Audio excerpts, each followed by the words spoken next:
হাবিব সাল্লাল্লাহু আলাইহি ওয়াসাল্লামের বয়স তখন 35। বয়স কত? মজার একটা ঘটনা, খেয়াল করে শুনবেন।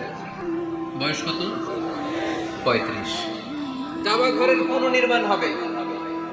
কাবা ঘরের 4টা কর্নারের একটা কর্নার আছে আর রুকনুল হাজারিল আসওয়াদ, যেখানে হাজরা আসওয়াদ পাথর থাকে, ওইটাকে সরানো হয়েছে। এখন কাবা ঘরের নির্মাণ শেষ, ওই হাজরা আসওয়াদ পাথর নিয়ে এটার কর্নারের মধ্যে সেট করা হবে। কিন্তু কে রাখবে? কারণ হাজরা আসওয়াদ তো যেন তেন পাথর নয়, জান্নাতি পাথর। কিয়ামতের দিন এই পাথরের ভেতরে আল্লাহ একটা জিহ্বা দিবে, দুইটা চোখ দিবে। এই পাথর বলবে, আল্লাহ এই লোকগুলো আমারে চুমু দিয়েছিল, এর উসিলায় আজকে তুমি তার জান্নাতে ঢুকাই নাও। এটা অনেক সম্মানিত পাথর, এই পাথরকে বহন করাটাও সম্মানিত। 4 দলের মক্কার 4 নেতা বলে এই সম্মান আমরা হাতছাড়া করতে চাই না, কেউ এই পাথরে হাত দিতে পারবে না। এক নেতা কয় আমি নিব, আমি নিয়ে এটা কাবা করে রাখবো। দ্বিতীয় নেতা বলে না, এই পাথর আমি অন্য কাউরে দেব না, এটা অনেক সম্মানের, অনেক প্রেস্টিজিয়াস ইস্যু, আমি এই পাথরটা হাতে নিয়ে কাবা ঘরে রাখবো। তৃতীয় নেতা বলে না, রক্তের গঙ্গা বইয়ে দেব, কিন্তু এই পাথর কাউরে দেব না। চতুর্থ নেতা বলে না, আমি নেব। কিলাকিলি আছে না নাই? পাথর কয়টা? নেতা কয়জন? 4 জন। কিভাবে এই সম্মানিত পাথর নিয়ে সেট করবে? কেউ মীমাংসায় যেতে পারে না। এক মুরব্বী বলে, থাক আজকের জন্য এখানেই সবার মুলতবি, আগামী দিনে এই মসজিদুল হারামের দরজা দিয়ে প্রথম যে ঢুকবে সে সিদ্ধান্ত দিবে। আল্লাহর মেহেরবানি, এর পরের দিন এই পথ দিয়ে ছুটে এসেছে বিশ্বনবী মুহাম্মদ। সুবহানাল্লাহ পড়বেন না? আল্লাহ পড়েন আওয়াজ করে। কামলি আলা নবী প্রথম আসলেন, সবাই খুশি, জামিন রাদিনা বি। আরে আলামিন আসছে, আলামিন আসছে। সবাই বিশ্বনবীকে বললেন এই এই ঘটনা। কেউ তো পাথর ছাড়তে চায় না, পাথর হইলো একটা, নেতা কয়টা? এখন কে এই পাথর নিয়ে রাখবে? এই নিয়ে মারামারি। আল্লাহর হাবিব সাল্লাল্লাহু আলাইহি ওয়াসাল্লাম বললেন, যাই হালুম্মা ইলাইয়া সাউবান, এটা কাপড় নিয়ে আসো, আমি এখনই সলিউশন করে দিচ্ছি। সুবহানাল্লাহ না? কাপড় নিয়ে আসা হলো। বিশ্বনবী বললেন, কই পাথর? সবাই বলল এই পাথর। আল্লাহর হাবিব সাল্লাল্লাহু আলাইহি ওয়াসাল্লাম মোবারক হাত দিয়ে পাথরটা তুললেন। 4 নেতারে বললেন, ও 4 নেতা, কাপড়ের 4 কর্নারে তোমরা ধরো। 4 নেতা কাপড়ের 4 কর্নারের মধ্যে ধরলো। বিশ্বনবী নিজ হাতে পাথরটা নিয়ে কাপড়ের মাঝখানে রেখে দিলেন। এবার বিশ্বনবী আগে আগে যায়, 4 নেতারে বললেন, 4 কর্নার ধরে পাথরটা নিয়ে আমার পেছনে পেছনে আসো।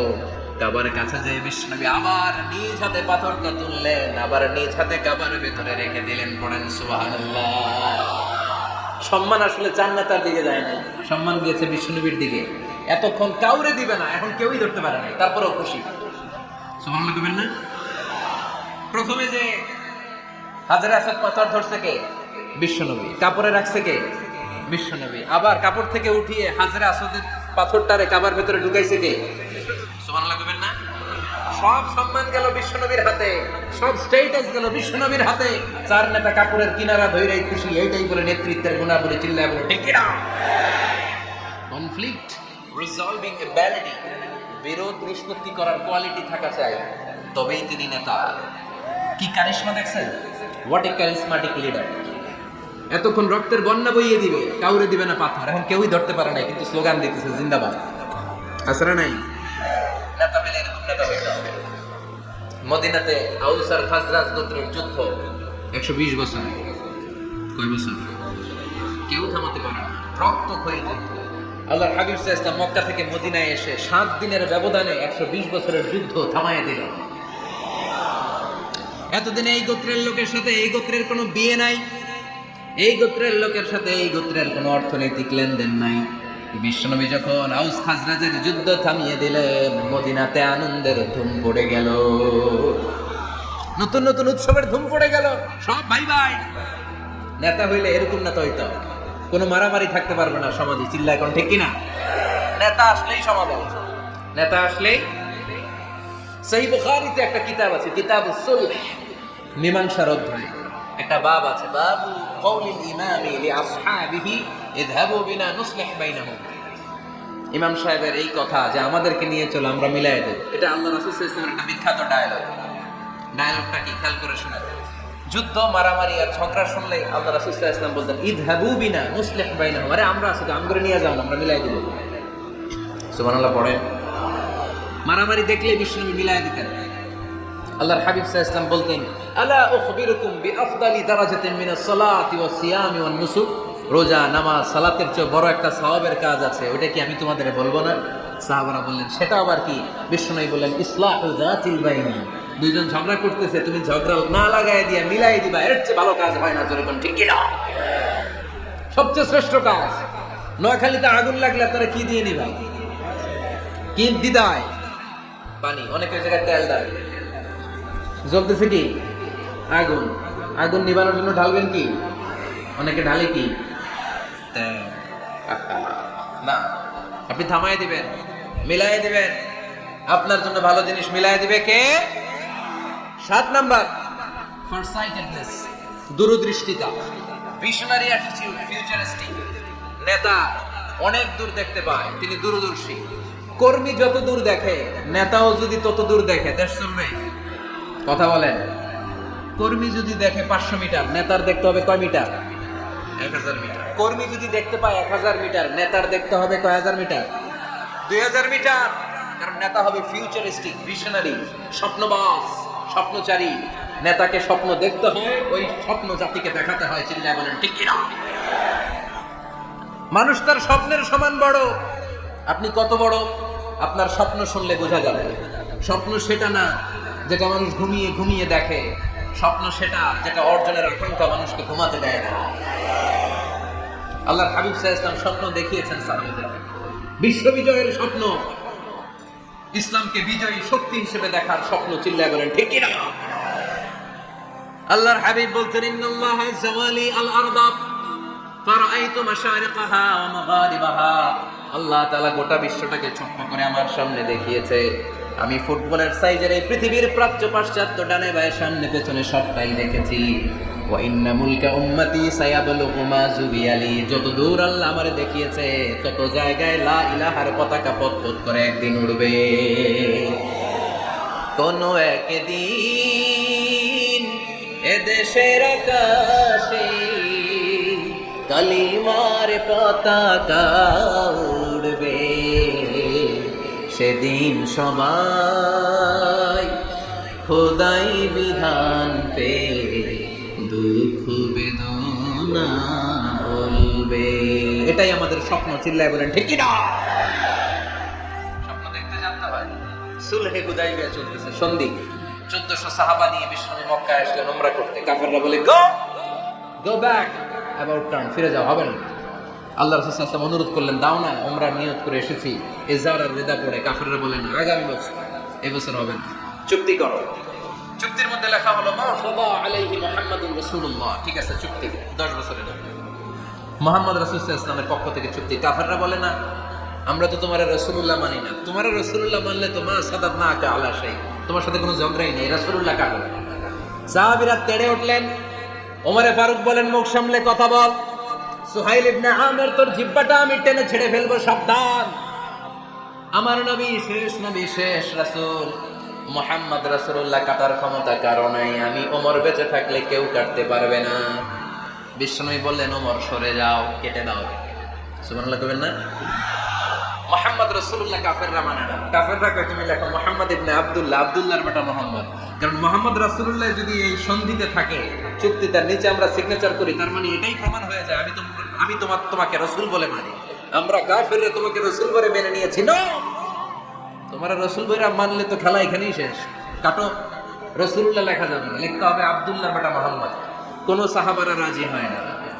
কথা শুনতেছেন? সাহাবারা বলে রক্তক্ষয়ী যুদ্ধ হবে, আমার নবীর নামের পরে রাসূলুল্লাহ লিখতেই হবে। বিশ্বনবী বললেন কেটে দাও। কারণ সাহাবারা দেখতেছে এতটুকু, বিশ্বনবী দেখে অতটুকু। বিশ্বনবী অন্য প্ল্যানে আগাচ্ছেন।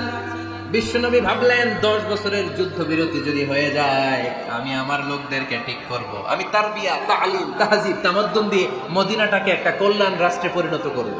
আমি আমার ফোর্সকে সাজাবো, আমি আমার সাহাবাদেরকে প্রশিক্ষিত করব। এই 10 বছরের ব্যবধানে আমি গোটা বিশ্বকে ঝাঁকি মেরে কাঁপিয়ে দেব। কিন্তু সাহাবারা পড়ে আছে রাসূলুল্লাহর মধ্যে। সাহাবারা পড়ে আছে কই? সাহাবারা এর চেয়ে বেশি ভাবতে পারতেছি না। সাহাবারা বলে রাসূলুল্লাহ কাটা যাবে না। বিশ্বনবী বলেন কেটে দাও।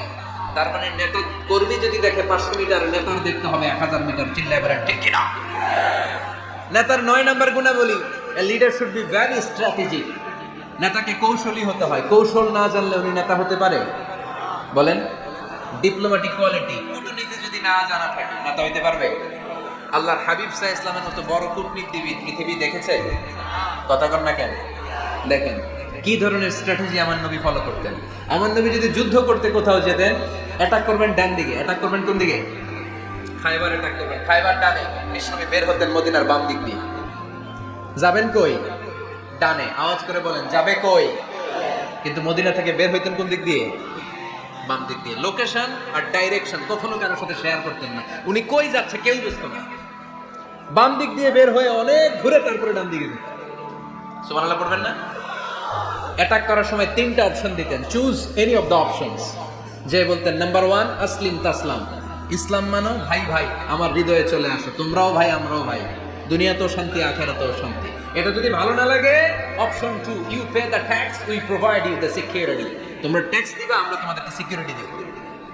ইউতুনা আল জিজিয়াতা আন ইয়াদিন ওয়া হুম সাগিরুন, তোমরা জিজিয়া দিবা, আমরা সিকিউরিটি দেব। প্রথম অপশন মুসলমান হইলা না, আমাদের ভাইও হইলা না। দ্বিতীয় অপশন ট্যাক্সও দিবা না, কাফির থাকতে মনে চায় থাকো, খ্রিস্টান থাকো, ইহুদি থাকো, ধর্মান্তরিত হওয়া লাগবে না, খালি ট্যাক্স দিবা, ওইটাও ভালো লাগে না। 3 নাম্বার অপশন হচ্ছে the sword will decide what gonna happen among us, তলোয়ার ফয়সালা করবে এখন কি হবে। সুবহানাল্লাহ কইবেন না? প্রথমেই যেই কোথাও অ্যাটাক করতেন বিশ্বনবী, সবসময় ডিফেন্সিভ মোডে থাকতেন, আত্মরক্ষার মোডে থাকতেন। আক্রমণ করা হলে মেনে নিতেন, ধৈর্য ধারণ করতেন। ধৈর্যের সীমা যখন ছাড়িয়ে যেত তখন বিশ্বনবী হাত তুলতেন, চিল্লায় বলেন ঠিক না? যুদ্ধের ময়দানেও যখন সেনাপতি পাঠাতেন বলতেন খবরদার নারীদের গায়ে হাত তোলো না, বৃদ্ধদেরকে মেরো না, শিশুদেরকে মেরো না, ওই এলাকার পাদ্রীদের গায়ে হাত তোলো না, ওই এলাকার গবাদি পশুগুলোকে হত্যা করো না, গাছপালাগুলো ধ্বংস করো না। তোমাদের বিরোধী যোদ্ধারাও যদি তলোয়ার রেখে দিয়ে হাত তুলে বলে আল আমান, সিকিউরিটি সিকিউরিটি, আমরা আমান চাই, নিরাপত্তা চাই, তাকেও মেরো না। সুবহানাল্লাহ পড়বেন না? গোটা বিশ্বকে সভ্যতা শিখিয়েছেন। মক্কা বিজয়ের পরে গণধর্ষণ করেন নাই, গ্রামকে গ্রাম তিনি জ্বালিয়ে দেন নাই, হাজার হাজার লক্ষ লক্ষ শত্রুকে এক বাক্য দিয়ে ক্ষমার ঘোষণা দিয়েছেন, চিল্লায় বলেন ঠিক না?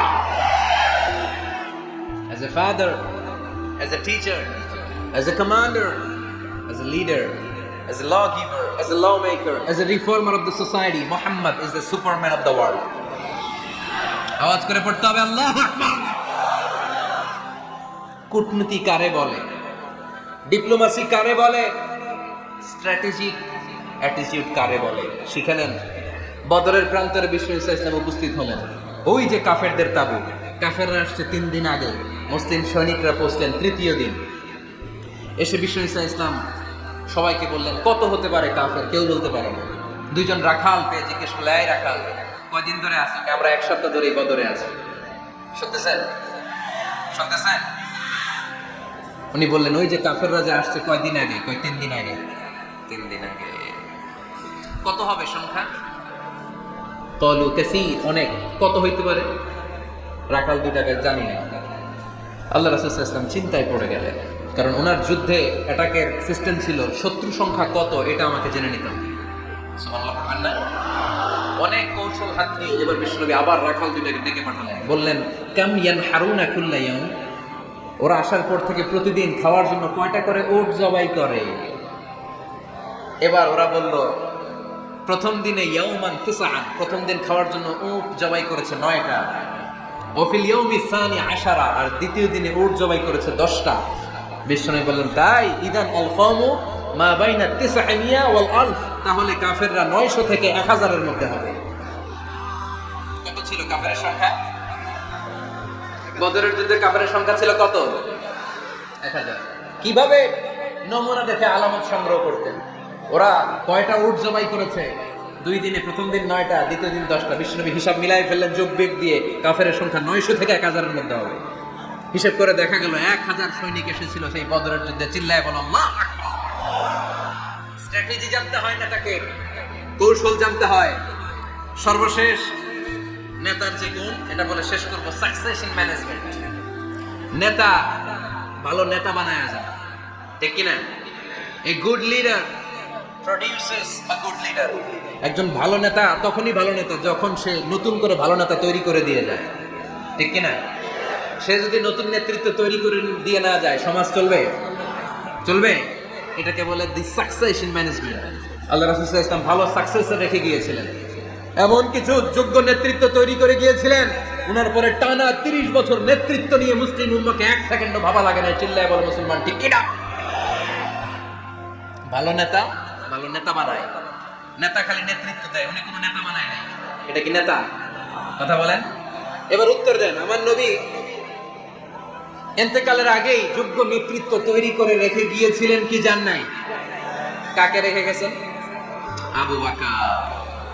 আরহামু উম্মতি বি উম্মতি আবু বকর, এই উম্মতের সবচেয়ে রহমদিল। আর কারে রেখে গিয়েছেন? ওমর। আশাদুহুম ফি আমরিল্লাহি ওমর, আল্লাহর জমিনে আল্লাহর দ্বীন বাস্তবায়নে সবচেয়ে কঠোর ছিল ওমর। ওনার ক্যারেক্টারিস্টিক এমন ছিল, কথার আগে হাত চলতো, জোরে কোন ঠিক কিনা? আল্লাহর হাবিব সাল্লাল্লাহু আলাইহি ওয়াসাল্লাম বলতেন, লা নাবিয়্যা বা'দি ওয়ালা রাসূলা, আমার পরে নবীও নাই রাসূলও নাই, তবে লাউ কানা বা'দি লাকানা ওমর, আমার পরে যদি নবী হওয়ার যোগ্যতা কারো থাকে, আমার ওমরের সেই যোগ্যতা আছে।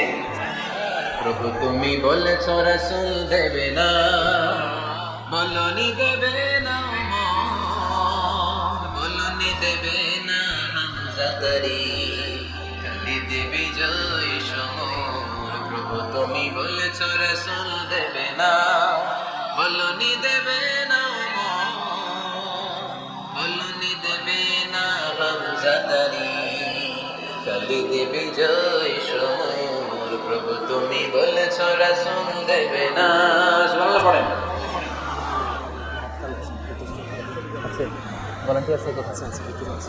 এই উঠতেছেন কেন? হ্যাঁ, উঠলেন কেন? এই 2 ঘন্টা ওয়াজ শোনার পরে শেষ বেলায় আপনারা উঠে যাবেন না? বিশৃঙ্খলা আমি দেখতে চাই না। একটা লোক প্যান্ডেলে আওয়াজও করবে না, উঠতেও পারবে না। আমার নবী নিজেও ছিলেন শ্রেষ্ঠ নেতা, রেখিয়ে গিয়েছেন শ্রেষ্ঠ নেতা। চিল্লায় বলেন ঠিক কিনা? সাইয়েদনা আবু বকর, সাইয়েদনা উমর ফারুক, উসমান যুন্নুরাইন, আলী রাদিয়াল্লাহু তাআলা আনহু যোগ্য নেতৃত্ব হাতে কলমে প্রশিক্ষিত করে ওনাদেরকে রেখে গিয়েছেন। তাই মুসলিম উম্মাহর নেতৃত্বে সংকটে পড়া লাগে নাই। জোরে কোন ঠিক কিনা? এই জন্য আমরা চাই আমাদের একটা সেন্ট্রাল লিডারশিপ থাকুক, কেন্দ্রীয় নেতৃত্ব, যেই নেতাদের নেতৃত্বে আমরা সামনের দিকে যাব। যে 10টা পয়েন্টস আমরা শুনলাম, আমাদের সব নেতাদের এই গুণগুলো থাকার দরকার আছে না নেই? এই গুণগুলো আমলে নিয়ে মুসলিম উম্মাহর এই নেতৃত্বের সংকট যেন আমরা কাটিয়ে তুলতে পারি। আল্লাহ তুমি তৌফিক দান করো, আমরা পড়ি আমিন। এখানে বিশাল একটা প্রতিষ্ঠান আছে, এই বিশাল প্রোগ্রাম থেকে শুরু করে অনেক খরচ ওনাদের হয়েছে। স্বেচ্ছাসেবক ভাইয়েরা তাদের সময় মাত্র 2 মিনিট, এই 2 মিনিটে প্যাকেট নিয়ে আপনাদের সামনে যাবে। যার যতটুকু সুযোগ হয়, আমরা কেউ বাদ যাব না। এই প্রোগ্রামের জন্য এবং এই বিশাল মাদ্রাসার জন্য আমরা মুক্ত হস্তে দান করে যাব। এই উঠতেছেন কেন? উঠলেন কারা কারা? এদিকে তাকান, যারা উঠছেন এদিকে তাকান, দেখি তাকান তাকান। আমরা দোয়া ছাড়া কেউ যাব না। যাবেন?